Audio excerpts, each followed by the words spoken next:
అండి అందరికీ నమస్కారం। ఈ వీడియోలో వచ్చేసి స్ప్రింగ్ ఆనియన్స్ అదేనండి ఉల్లిపరకలు ఉన్నాయి కదా అవి ఇంకా టొమాటో పెసరపప్పు కాంబినేషన్ లో కర్రీని ఎలా తయారు చేసుకోవాలో చూసేద్దాము। ఇది వేడి వేడి అన్నంలోకి చాలా టేస్టీగా ఉంటుందండి ఈ కర్రీ। ఇంకా రైస్ అనే కాదు చపాతీలోకైనా రోటీలోకైనా పుల్కాల్లోకైనా కూడా చాలా బాగుంటుంది। దీనికోసం నేను ఇక్కడ ఉల్లిపరకలు 2 కట్టలు తీసుకొని ఉల్లిపరకల్లో వచ్చిన ఉల్లిపాయల్ని ఇలా కట్ చేసుకొని పెట్టుకున్నాను। ఇంకా అదే విధంగా వీటి ఆకుల్ని కూడా ఇలాగ సన్నగా తరుక్కొని పెట్టుకున్నాను అన్నమాట। ఇప్పుడు స్టవ్ వెలిగించి బాండీ పెట్టేసుకొని ఇందులోకి ఒక 3 టేబుల్ స్పూన్స్ వరకు ఆయిల్ ని వేసుకుంటున్నానండి। ఆయిల్ అనేది మనం తీసుకునే ఉల్లిపరకలు టొమాటోలు వీటి క్వాంటిటీని బట్టి తీసుకోవచ్చు। ఇంకా పోపు దినుసులు అదే విధంగా జీలకర్ర కూడా వేసుకొని ఇలా కొంచెం సేపు వేగనివ్వాలి। ఈ పోపు దినుసులు వేగాక ఇందులోకి ఈ ఉల్లిపరకలకు వచ్చిన ఉల్లిపాయలు ఉన్నాయి కదా వీటిని కట్ చేసుకొని వేసుకుంటున్నాను। ఇంకా కొంచెం కరివేపాకు అదే విధంగా పచ్చిమిర్చి చీలికల్ని కూడా వేసుకుంటున్నాను। ఒక 2 మినిట్స్ వేగాక ఇప్పుడు ఇందులోకి కొంచెం పసుపుని ఇంకా అదే విధంగా రుచికి తగ్గట్టు ఉప్పుని కూడా యాడ్ చేసుకోవాలి।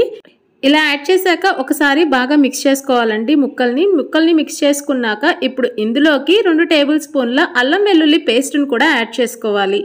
అల్లం వెల్లుల్లి పేస్ట్ని కూడా బాగా మిక్స్ చేసుకొని పచ్చివాసన పోయే వరకు వేయించుకోవాలి। పచ్చివాసన పోయాక ఇప్పుడు ఇందులోకి మనం ముందుగా సన్నగా తరిగి పెట్టుకున్న టొమాటో ముక్కల్ని వేసుకోవాలి। ఈ టొమాటో వచ్చేసి నేను 2 కట్టలకి ఒక 6-7 వరకు తీసుకున్నానండి టొమాటోల్ని ఇలాగ సన్నగా తరుక్కొని వేసుకోవాలి। మీరు తీసుకునే స్ప్రింగ్ ఆనియన్స్ క్వాంటిటీని బట్టి ఈ టొమాటోల్ని తీసుకోవచ్చు। ఇలా ఒకసారి బాగా మిక్స్ చేసుకొని మూత పెట్టేసి కొంచెం సేపు మగ్గనివ్వాలి। అప్పుడు మనకి టొమాటోలు కొంచెం గుజ్జుగా అవుతాయి అన్నమాట।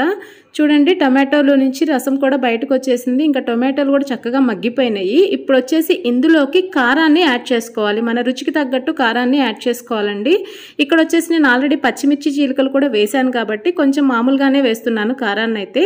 ఒకసారి మళ్ళీ మూత పెట్టి 2 నిమిషాలు మగ్గనివ్వాలి। ఇప్పుడు వచ్చేసి 2 నిమిషాల తర్వాత మళ్ళీ మూత తీసి ఇందులోకి మనం ముందుగా కట్ చేసి పెట్టుకున్నాం కదా ఉల్లిపరకల్ని ఆ ముక్కల్ని వేసుకోవాలన్నమాట। సన్నగా తరగడం వల్ల ఏంటంటే తొందరగా మనకి మగ్గుతాయి అన్నమాట। అందుకని చెప్పి కొంచెం సన్నగా తరుక్కుంటే బాగుంటుంది। ఇలా ఒకసారి ముక్కలన్నీ కూడా బాగా మిక్స్ చేసి ఫైనల్గా దీని మీద మూత పెట్టి కొంచెం సేపు మగ్గనివ్వాలండి ఒక 2-3 నిమిషాలు।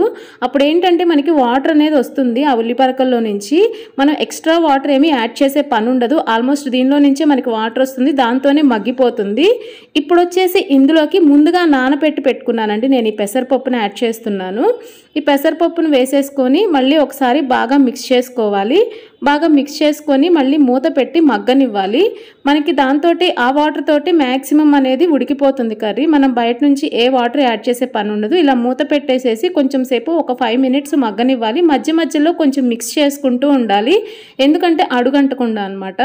ఇలా మిక్స్ చేసుకుంటూ మూత పెట్టేసుకొని ఉడికించుకోవాలి కర్రీని। ఇంకా ఆల్మోస్ట్ కర్రీ కొంచెం ఉడికి దగ్గర పడ్డాక ఇందులోకి కొంచెం ధనియా పొడిని అయితే యాడ్ చేస్తున్నాను। ఇంకా కొంచెం గరం మసాలా పొడిని కూడా యాడ్ చేస్తున్నానండి। ఇలా యాడ్ చేసి ఒకసారి బాగా మిక్స్ చేసుకుంటే మనకి కొంచెం మంచి అరోమా అయితే వస్తుంది। ఫైనల్గా ఇలా మిక్స్ చేశాక ఒకసారి మూత పెట్టి ఒక 2-3 మినిట్స్ ఉడకనిచ్చాక ఇందులోకి కొంచెం కొత్తిమీర తరుగుని వేసుకొని ఫైనల్గా ఒకసారి మిక్స్ చేసుకుంటే మనకి ఎంతో టేస్టీగా కర్రీ రెడీ అయిపోతుందండి। ఇది వచ్చేసి రైస్లోకైనా లేదా చపాతీలోకైనా రోటీలోకైనా చాలా చాలా బాగుంటుంది।